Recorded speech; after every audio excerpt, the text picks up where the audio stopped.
All right, here we are, episode number 63 of the Oklahoma Weather Show. It has been 3 months since we have last actually done one of these Google Hangouts. It's been a very long time. We've been pretty busy, talking about we had one meteorologist that got married, Shelby. She's actually hanging out with mom and dad right now. We had the state fair, then we all tried to cram about a year's worth of vacation all in about 2 to 3 months. So I know it has been a little while since we have last chatted, but hey, we're back. It's November. The weather's changed a lot since you've last seen us on here early August. Jonathan, wave. How's everything going, Jonathan? Everything going well? Yeah, we might have some breaking news going on right now in the Weather Center, so if I seem preoccupied, that's why. Okay. If you got to go handle that breaking news, We'll figure it out. On a day like today, I know we've got some pretty nasty fires. Go ahead and feel free to break off and do that. Brad, how's it going, man?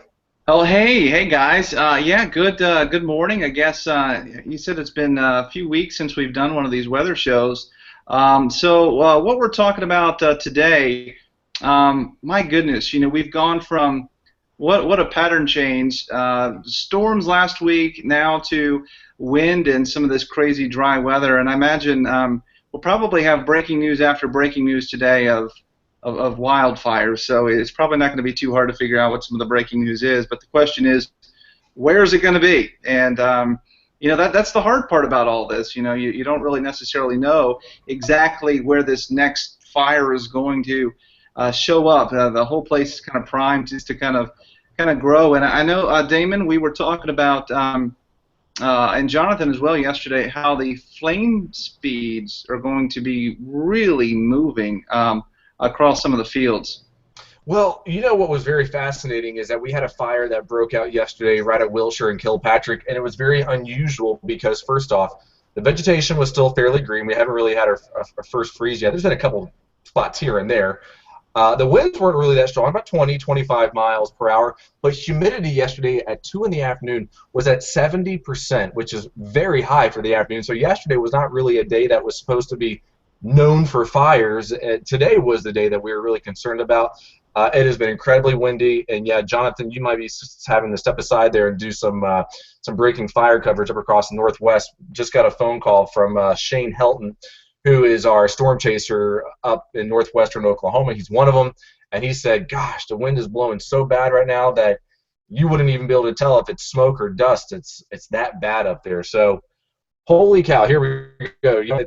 We knew one of these days was going to come in here, and it looks like here we go. So Dave, I think this is going to be the day, unfortunately, that we have some serious fire concerns. You kind of called it earlier this week. You said, I'm really, really concerned about Wednesday. And if anything, I think the drier air is coming here a lot quicker. And so now we're talking about 40-mile-per-hour winds. And here, even the last hour since I just got home to do this, the humidity went from 40% or so here at my house down to the teens. So humidity has plummeted, and the winds are still cranking. And with the grass fires going on, that's going to be a problem. So Ashley's in Woodward right now. She says the wind is terrible there. There may be a fire already developing in northwest Oklahoma. If you guys see any conditions today, photograph it. But I wouldn't go after these because the winds are going to be so strong that it's going to be a dangerous day. Well, with these type of days, if you see smoke, report it immediately. I mean, we've got some of the best first responders and firefighters out here in the United States out here that can handle these fires. But the key to getting a hold of these fires today is going to be get there early, get there very early. A lot of times we pass a spot on the side of the road, we think someone else has already called and said, oh, we're not going to call 911, probably someone else has already called it. And it's amazing how many times you can actually pass a fire, you think it's already been handled and someone's on the way, and they're not because they don't know about it. So today's a fire weather day. We are now getting into the time of the year where the weather is going to change all over the place, and we have been talking a lot about the winter that's going to be arriving in here, El Nino, which I think a lot of us at some point will probably get sick and tired of saying. I'm not there just quite yet. I still like talking a lot about it. But have you all seen what some of the models are pushing out for next week? Do we want to go ahead and just throw it out there? Well, it's looking colder and it's looking wetter. Are you going to say some dirty words? Yeah, I'm gonna show this right here. Hmm. Okay. Trying to connect. Hmm.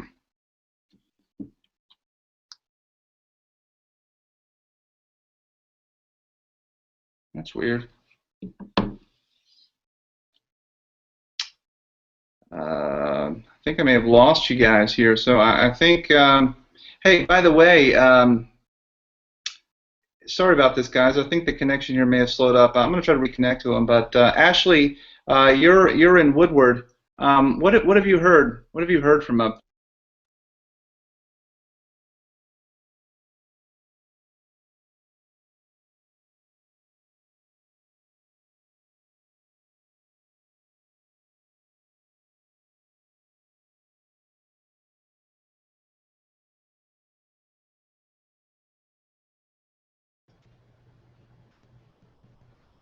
I think we lost Damon.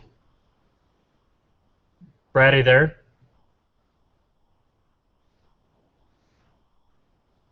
I can't hear you, Brad.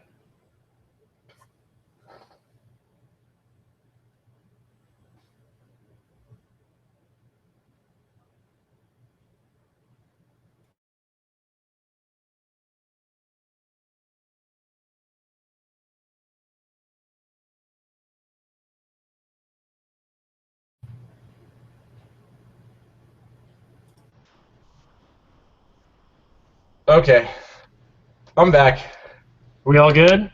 Apparently, I tried to do a screen share showing the Euro model next week, and I think maybe Google knew that that wasn't the right model for me to be showing because they didn't want to have to deal with the consequences. So, Brad, you were just talking about, last I heard, you said Ashley and Woodward. Last thing I heard.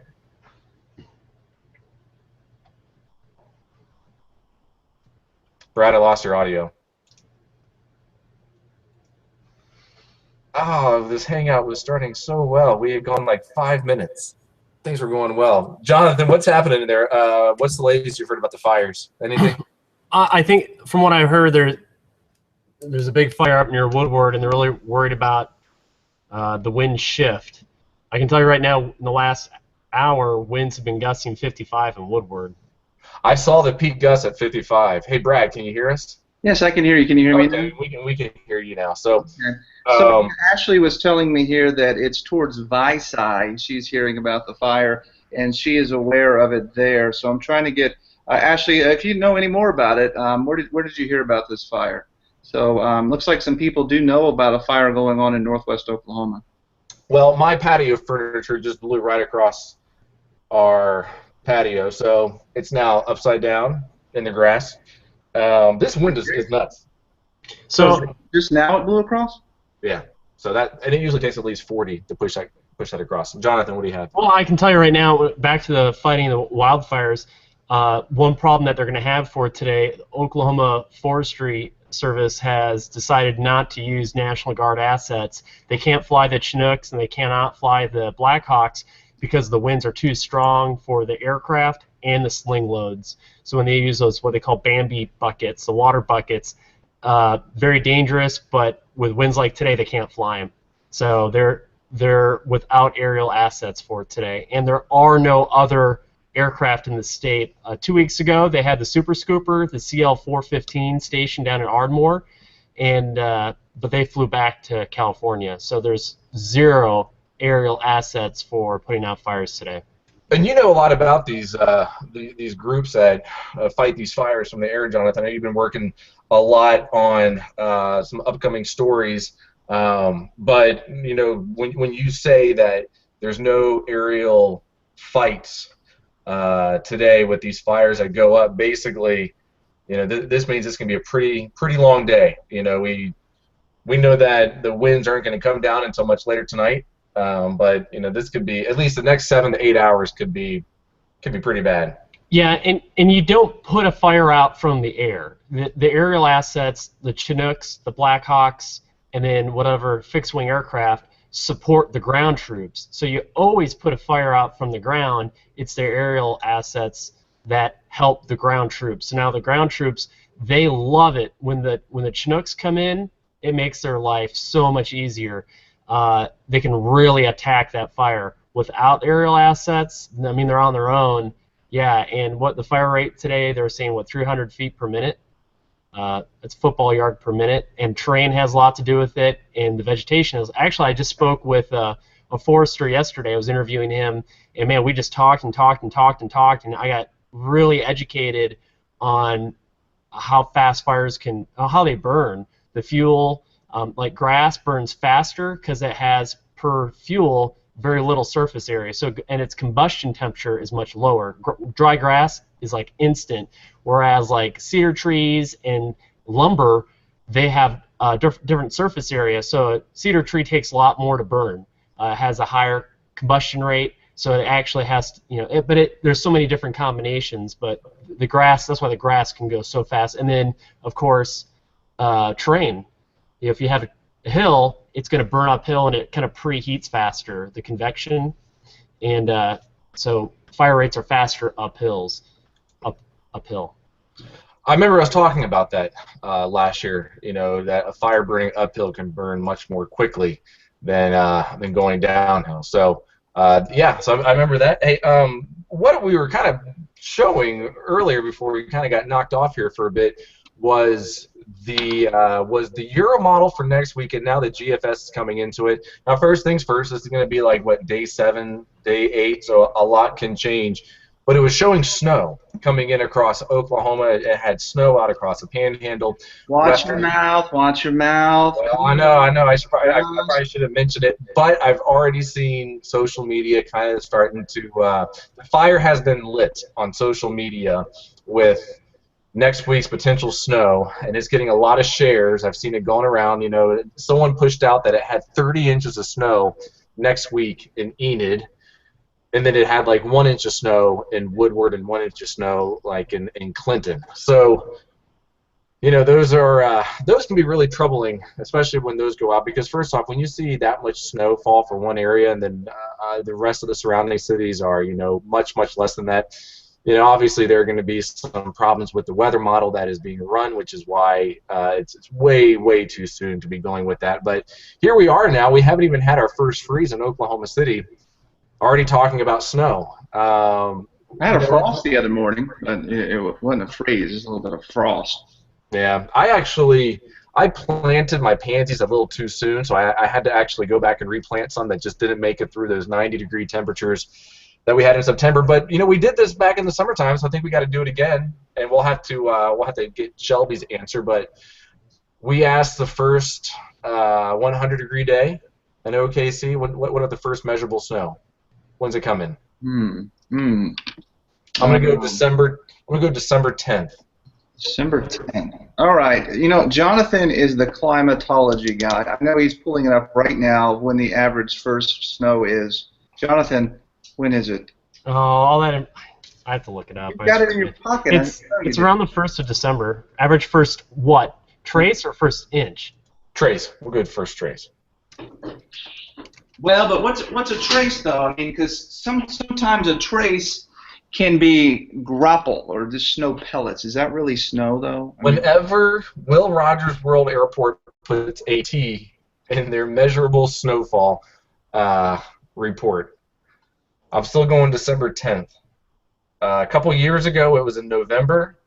El Nino, though, usually El Nino years, and they can be all sorts of funky, and they can, 1 month could be completely different from the other. But I think we're going to get it early December. I think it's going to be rapid. Okay. Well, you know what? I was way early on the 100, so I will go with the 12th, just to throw a wrench in there on the. That's good. The 12th, December 12th. Okay. It'll probably be later than that, but. Jonathan's got a really. What's the average first 1 inch and the average first snow? What were the numbers? I don't know it. Yeah, I'm not going to put my numbers out there until I know what average is. Uh, yeah. Uh, Well, you guys got any more on this fire so far? You know, I had a yeah, hard. I'm getting pictures from Buck Okay. King. He just texted me and was sending Mhm. in some pictures. You know, I still like December 10th. I like what I'm seeing though so far. Brad, I saw your message earlier about this with Mammoth Mountain picking up more snow in 1 or 2 days than they picked up in all of November. You know, I like seeing the ski resorts getting their snow. I don't know, Brad, if you remember, but we were talking about me going to Big Sky for Christmas. They opened up 3 weeks early because of the dumping that they got last week. So I think this is going to be an interesting winter for us. Now, we haven't yet put together our official winter outlook, which we will, and it's going to come out in early December. But cold and wet, which is what I'm expecting this winter to be, does not always mean cold and snowy. If you look at some of the more recent El Niños that we've had, especially some of the stronger ones in the last couple years or so, it seems that the daytime high temperatures are what's impacted the most, but the morning low temperatures don't drop as much. We don't tend to see these big Arctic outbreaks that just drop out of the north and come in here and bring us these cold morning low temperatures. It tends to be more the afternoon highs that are impacted as much the most. So I still think we'll get December 10th, but I think we'll probably have a lot more mix going on this year with our weather. I You think know, you would. we've been spared on ice the last few years. We really haven't had a crippling ice event that's done a number on power. It's actually been much better. Yeah, the last one I can remember is probably December 2010 when it was Lawton, southwest Oklahoma. We got it pretty bad here, but ground zero for the ice Okay. storm was down southwest. All right. This is funny. I found the information because I looked up my own blog post from last year.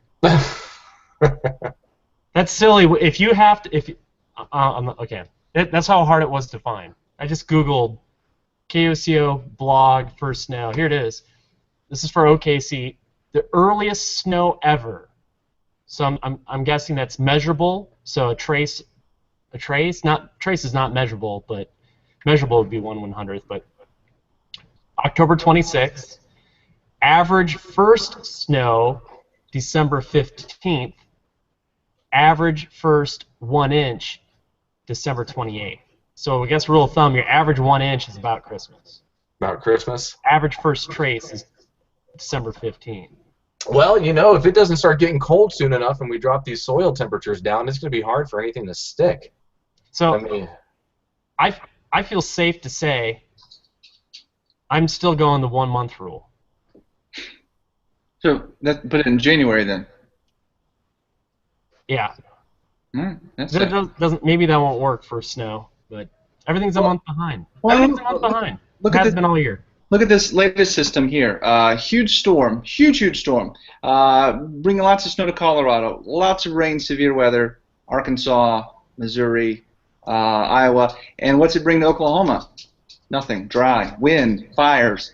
So if this track continues, you're in the dry slot, you're getting cold, you're getting wind, you're not getting snow or anything.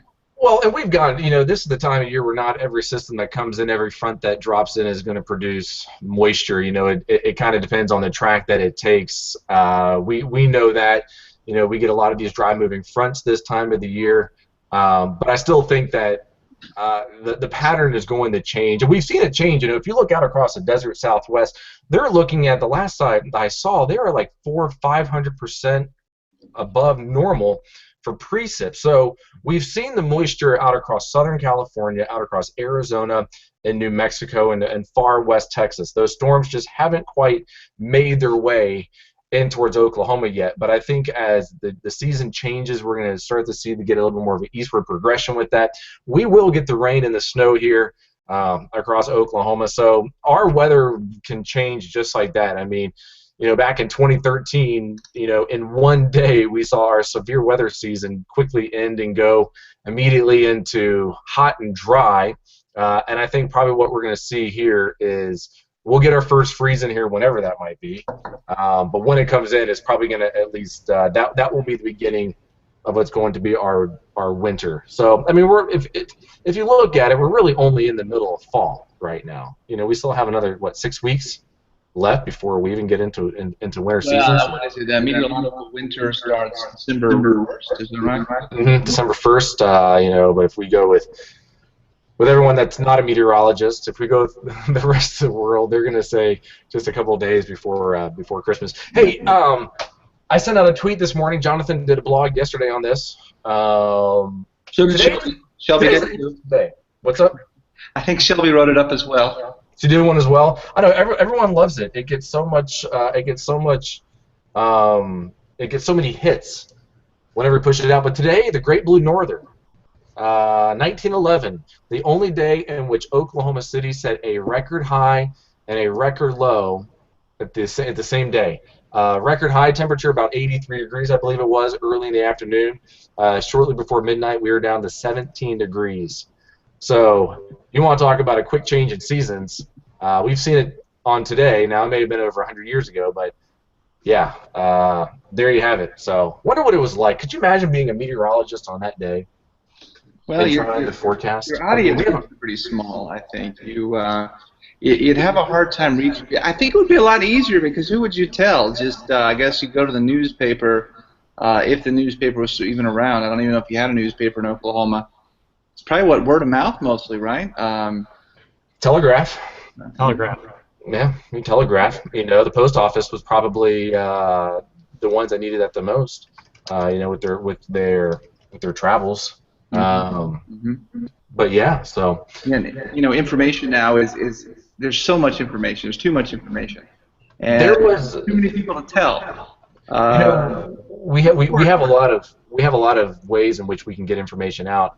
There was a very interesting social media experiment that the National Weather Service up north, I forget the office did, in which they recapped the sinking of the Edmund Fitzgerald. Have you all heard about this story? No? It was talked about at NWA, which was here in Oklahoma City, the weather conference just a couple weeks ago. But basically, they did a live tweet of what it would have been like with the sinking of the Edmund Fitzgerald, and it was amazing how their ability to reach people expanded even more that day, because there are so many weather events and so many just events in life in general that have happened that weren't covered that well, that we wonder what would have been like, you know. So I wonder what it would have been like, you know, if we were around in 1911 to cover, as it is now known, the Great Blue Northern, you know.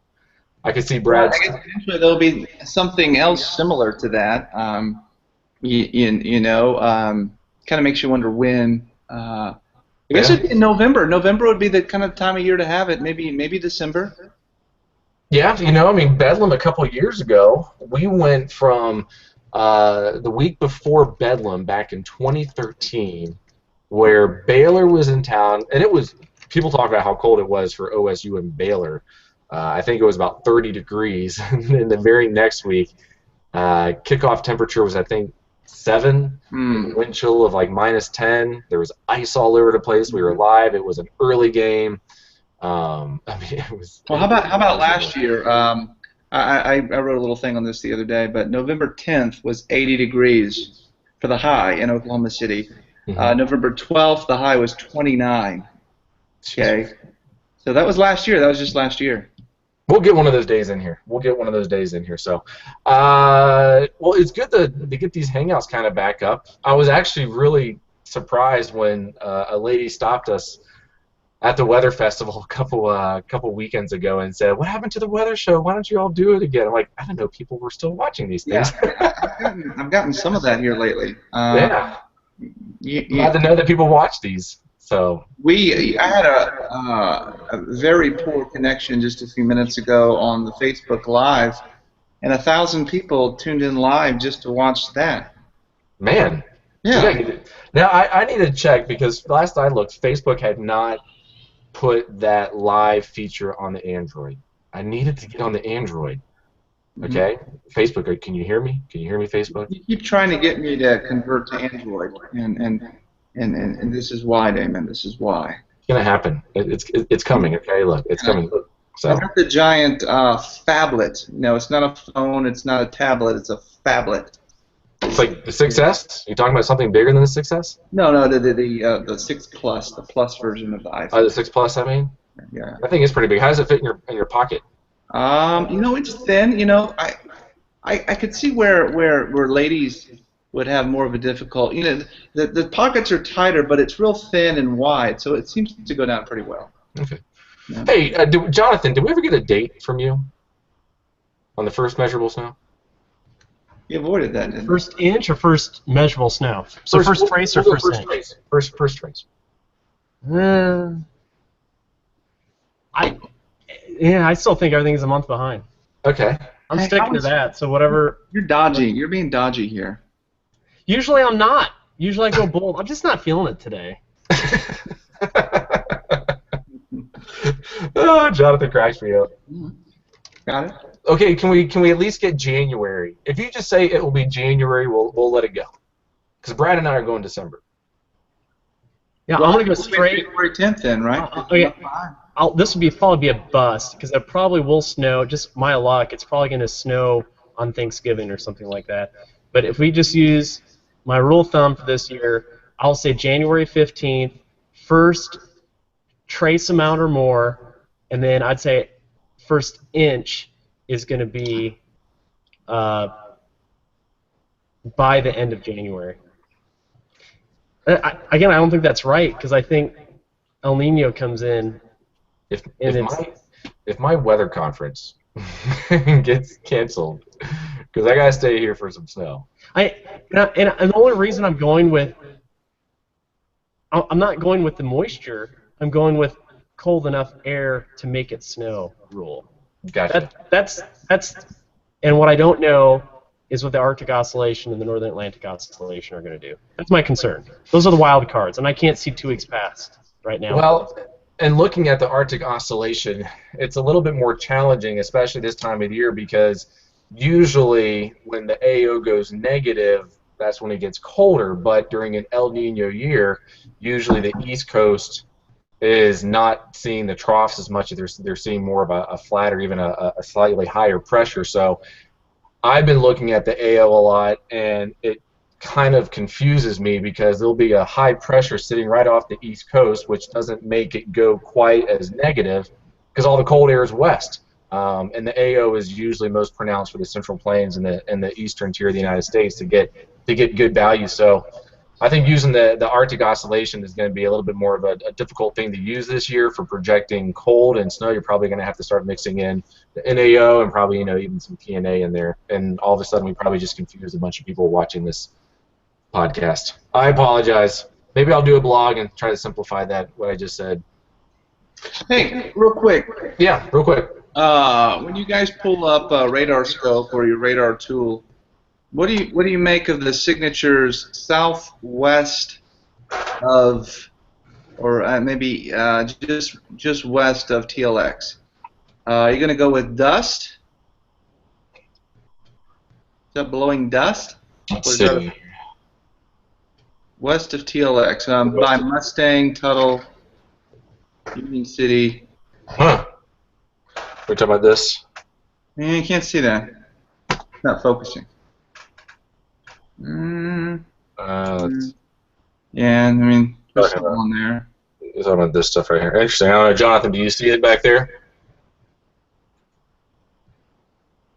I should probably. It's a pretty pronounced line that goes from like the Xerox plant down towards Union City. Yeah, there's 3 or 4 of them. Let me look outside. I'm going to look outside my back window real quick. I imagine it's getting kind of hazy outside too, though. I mean, I would think that.